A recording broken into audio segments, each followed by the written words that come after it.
सारा इसी को लेकर के।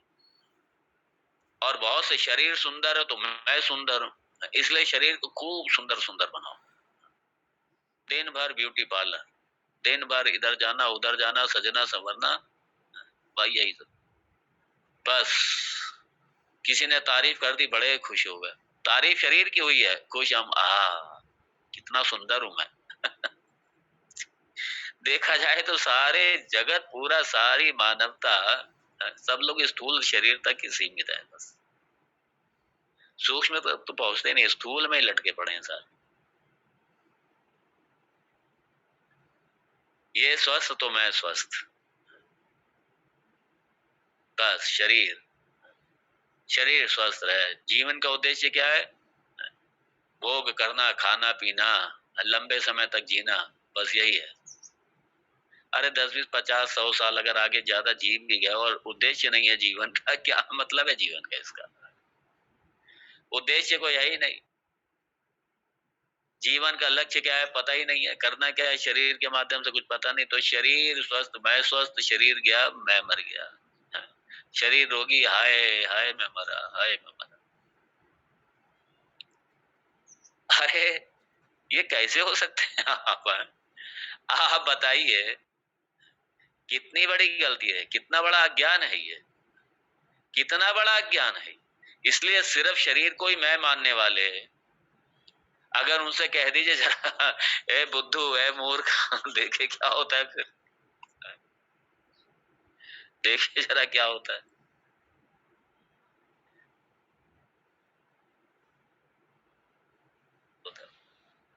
और ये सच्चाई है जबकि, लेकिन सत्य अगर है, लेकिन अप्रिय नहीं होना चाहिए। सत्य भी बोलो लेकिन अप्रिय सत्य मत बोलो, अप्रिय है। ये तो मैं एक, चूंकि ये वेदांत का या आत्म तत्व का निरूपण हो रहा है, ये सारी समीक्षा हो रही है सबकी।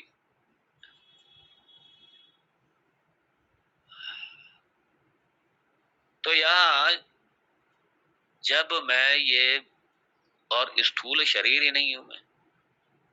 मुझे याद है एक बार मैं किसी के घर गया और उन्हें ये वेदांत वेदांत का उन्हें कुछ पता ही नहीं, कुछ भी ये सब। वो भी बस यही स्थूल शरीर तक सीमित, स्थूल शरीर में मैं बुद्धि, बस यही मैं हूं, बस। इसलिए शरीर स्वस्थ मैं स्वस्थ, मुझे अच्छा सा खाना है, मुझे ये करना है, मुझे बढ़िया, ये बस उनका सिर्फ सारी सोच उनकी यहीं तक, उनकी नहीं जनरली सोच यहीं तक है। बस स्थूल शरीर को ही, बस उसी में लगे स्थूल शरीर स्वस्थ रखना है, क्यों स्वस्थ रखना है इससे कोई मतलब नहीं, स्वस्थ रखना है बस, इसका कोई उद्देश्य नहीं है, बस स्वस्थ रखना है, दीर्घायु होना है, और इसके अलावा उद्देश्य नहीं लोगों।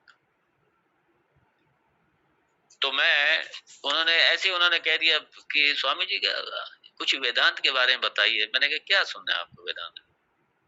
नहीं नहीं, मैंने नाम तो वेदांत का बहुत सुना हुआ है, और ये भी मुझे पता है कि आप वेदांती हैं, कुछ बताइए वेदांत के बारे में। मैंने कहा क्यों जानना चाहते हैं? क्यों जानना चाहते हैं, ये तो बताइए क्यों जानना चाहते हैं? नहीं नहीं नहीं, बस मैंने वेदांत, बस मेरी ऐसी हल्की सी जिज्ञासा हो गई बस मैं।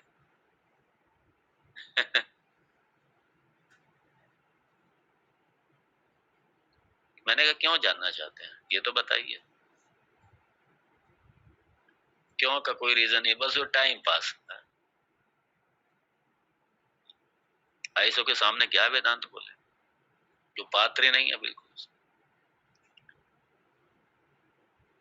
और जब उन्होंने ठीक है कहा तो बस मैंने ऐसे ही कहा। फिर मैं समझता था उनकी मानसिकता, इसलिए मैंने भी कहा कि अच्छा जरा आप बताइए कौन है आप। मैंने ऐसे बड़े सरलता से मैंने, आप बताइए आप कौन। मैं बैठा हूँ सामने देख रहा हूँ आपको, आपको आपको मैं दिखाई नहीं दे रहा क्या? मैं आपको दिखाई नहीं दे रहा क्या? यही मैं, यही तो हूँ मैं सामने बैठा हूँ आपके, और मैं आपको दिखाई नहीं दे रहा क्या? बस हम चुप हो।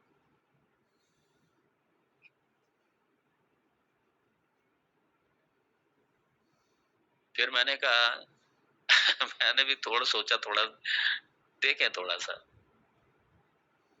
मैंने कहा यही तो आप नहीं है बस। हाँ, ये मैं नहीं हूँ क्या? ये मैं नहीं हूँ क्या? हाँ, मैंने ये आप नहीं है, ये मैं नहीं हूँ, ऐसा कैसे हो सकता है? फिर भगवान ने मुझे क्यों बना दिया? क्या करें? हाँ, फिर मैंने उनसे कहा कि कम से कम थोड़ा इसे प्राइमरी सेक्शन में इनका एडमिशन हो जाए, मैंने सोचा। फिर मैंने कहा ऐसे ही, मैंने कहा एक काम किया करिए, आप भगवान को तो मानते हैं ना? हाँ, भगवान को मानता हूँ। कुछ भगवान की उपासना पूजा वूजा करते? नहीं नहीं नहीं, ये सब कुछ नहीं मैं करता। भगवान को मानता हूँ लेकिन ये सब मैं नहीं करता। तो मैंने कहा ठीक है, आप कम से कम भगवान का नाम लेना शुरू कर, सुबह शाम ले लिया करिए भगवान का नाम, थोड़ा ले। क्या करना भगवान का नाम लेकर, क्या हो जाएगा उससे?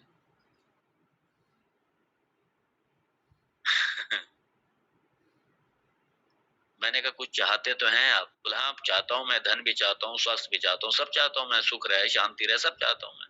तो मैंने कहा इसी के लिए सिर्फ भगवान का स्मरण कर लिया करिए, सिर्फ इसी के लिए, और कुछ नहीं। अपने सुख के लिए, शांति के लिए, स्वास्थ्य के लिए, इसी के लिए भगवान से प्रेयर कर लिया, भगवान की पूजा कर लिया। क्योंकि सारी सृष्टि का रचयिता तो कोई ना कोई है, और वही जो रचयिता वही भगवान है। मैंने हाँ, ये छोटा मोटा ये तो खैर मैं कर सकता हूँ, जब सुख मिलेगा, शांति मिलेगी, समृद्धि मिलेगी, ये सब ठीक है। हाँ, ये हाँ, मैंने कहा आप यहीं से शुरू कर दीजिए। मैंने कहा प्राइमरी में एडमिशन तो ले पहले ये। क्या इससे पीएचडी की बात करें? एनीवे, तो ये सामान्यता है। और तो और छोड़ो, वेदांत में आने के बाद, वेदांत का सालों श्रवण करने के बाद में भी ये शरीर में बार बार घूम के अहम बुद्धि आ जाती है। स्थूल शरीर में अहम बुद्धि बार बार आ जाती है, बार बार आ जाती है शरीर में। और जब स्थूल शरीर में अहम बुद्धि आ जाती है, पहचान इसकी क्या है? पहचान ये है कि अगर वो डिस्टर्ब है तो इसका मतलब स्थूल शरीर में अहम बुद्धि है उसकी। भले ही वेदांत खूब सुन लिया, लेकिन ये शरीर में अहम बुद्धि बनी हुई है अभी।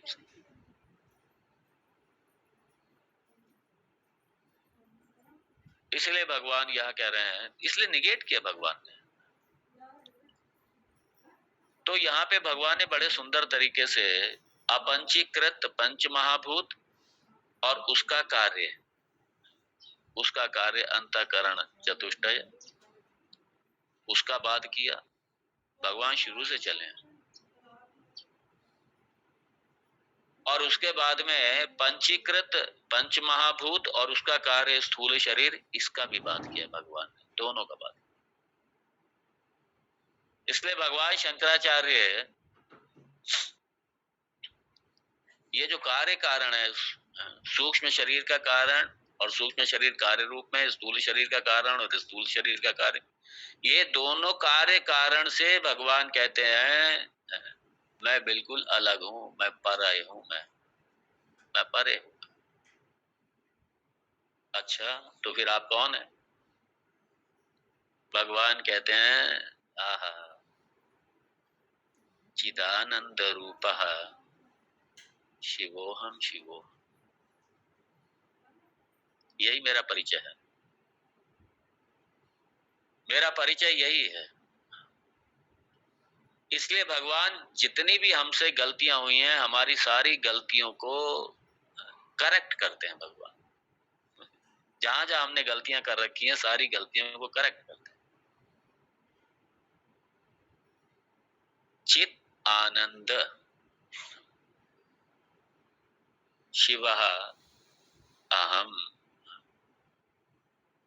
अब यहाँ सत इसीलिए हटाया, यहाँ पे सत की छंद, छंद बिगड़ जाता है, छंद मीटर बिगड़ जाता है। इसलिए भगवान ने यहाँ सत, सच्चिदानंद रूप ये अक्षर की अधिकता होने से मीटर बिगड़ जाता है इसका।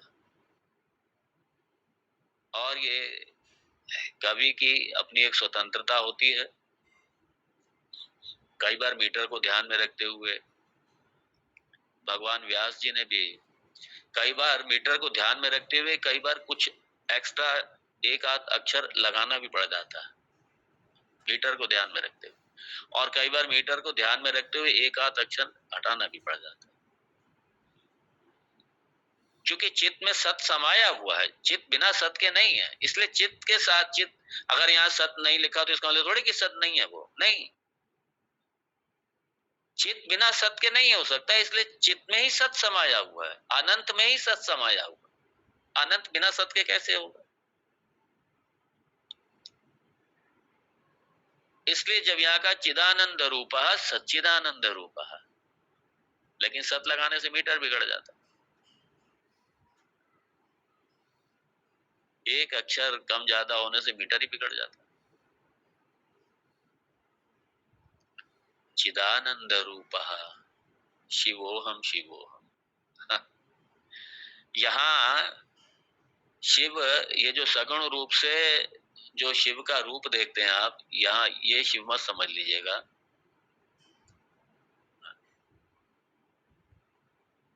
जो सारे जगत का अधिष्ठान है, सारे जगत का अधिष्ठान सच्चिद आनंद, यही जगत का अधिष्ठान है, वो शिव। और दूसरा, ये सगुण और निर्गुण ये अलग अलग मत समझ लेना बिल्कुल भी, ये भी एक बड़ी प्रॉब्लम होती है। कई बार लोग आप सगुण उपासक है निर्गुण उपासक है जैसे वो दोनों अलग अलग है, सगुण अलग है निर्गुण अलग है। यही निराकार निर्गुण ब्रह्म, ये कोई भी रूप में भक्तों के हितार्थ किसी भी रूप में आ सकते हैं, ये कोई भी रूप ले लेंगे भक्तों के हितार्थ। भक्त के लिए कोई भी रूप ले लेंगे, इस सृष्टि के कल्याण के लिए, धर्म के उत्थान के लिए, संस्कृति के उत्थान के लिए, मानवता के उत्थान के लिए, मानवता के रक्षण के लिए, ये कोई भी रूप ले सकते हैं।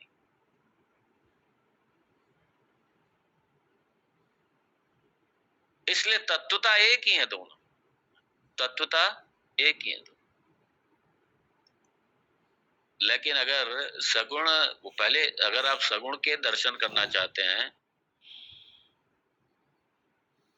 तो, और सगुण के दर्शन अगर आप कर रहे हैं तो उसका एक अपना अलग फल है। तो सगुण के दर्शन से मुक्ति नहीं है डायरेक्ट। हाँ, अगर आप उनसे ये विद्या मांगे कि मुझे तो भवरोग से छुटकारा दीजिए, तो वही या तो खुद गुरु बन जाएंगे या फिर आपके जीवन में गुरु ला देंगे। क्योंकि और संसार से मुक्ति वही चाहेगा, मुक्ति की कामना उसी की जगेगी जिसे पता है कि संसार में मुझे मिलने वाला कुछ नहीं, कुछ भी मिलने वाला नहीं। जिसने संसार का पूरी अच्छी तरीके से विवेक कर लिया, समझ लिया है, अपनी सारी उपलब्धियों को, सारे जन्मों की उपलब्धियों को, सब कुछ जिसने समझ लिया है कि ये संसार में जो मुझे चाहिए संसार से मिलने वाला नहीं है।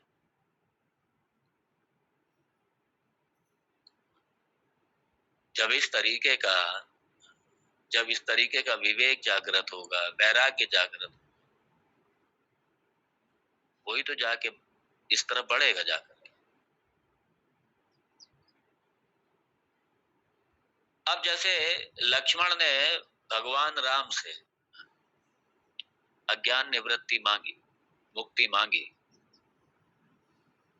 लक्ष्मण ने कोई लोक नहीं मांगा, कोई लौकिक सुख नहीं मांगा, कोई भी किसी भी लोक को नहीं मांगा। लक्ष्मण ने अज्ञान निवृत्ति, क्योंकि अज्ञान ही कारण है संसार का, उस निवृत्ति की मांग की। अर्जुन ने भी इसी तरीके से किया भगवान से, और भगवान ने दिया, भगवान ने ज्ञान दिया। और उन्होंने ये नहीं कहा कि भगवान मेरे जीवन में कोई गुरु दीजिए, नहीं, उन्होंने सोचा गुरु तो चाहिए, गुरु से ज्ञान मिलेगा, लेकिन जब मेरे सामने साक्षात भगवान ही खड़े हैं तो क्यों ना इन्हीं को गुरु बनाए सीधा। जिनकी विद्या उन्हीं को गुरु बनाओ ना सीधा।